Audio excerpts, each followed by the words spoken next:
اے لوگو جو ایمان لائے ہو، جب تم نشے کی حالت میں ہو تو نماز کے قریب نہ جاؤ۔ نماز اس وقت پڑھنی چاہیے جب تم جانو کہ کیا کہہ رہے ہو، اور اسی طرح جنابت کی حالت میں بھی نماز کے قریب نہ جاؤ جب تک کہ غسل نہ کر لو، الا یہ کہ راستے سے گزرتے ہو۔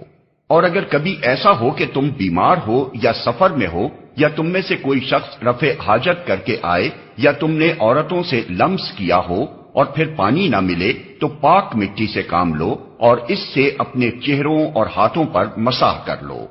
بے شک اللہ نرمی سے کام لینے والا اور بخشش فرمانے والا ہے۔ تم نے ان لوگوں کو بھی دیکھا جنہیں کتاب کے علم کا کچھ حصہ دیا گیا ہے، وہ خود ضلالت کے خریدار بنے ہوئے ہیں اور چاہتے ہیں کہ تم بھی راہ گم کر دو۔ اللہ تمہارے دشمنوں کو خوب جانتا ہے اور تمہاری حمایت و مددگاری کے لیے اللہ ہی کافی ہے۔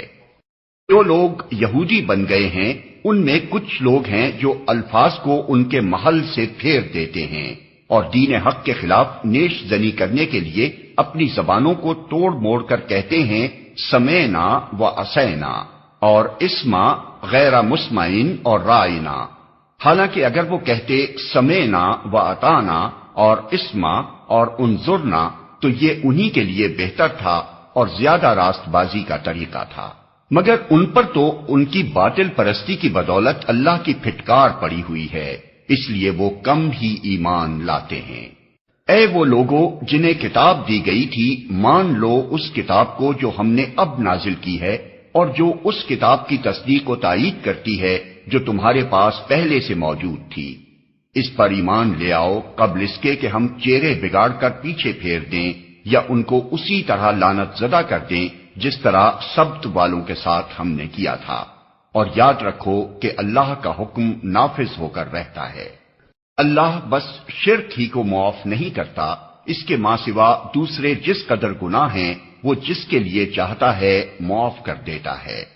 اللہ کے ساتھ جس نے کسی اور کو شریک ٹھہرایا اس نے تو بہت ہی بڑا جھوٹ تصنیف کیا اور بڑے سخت گناہ کی بات کی۔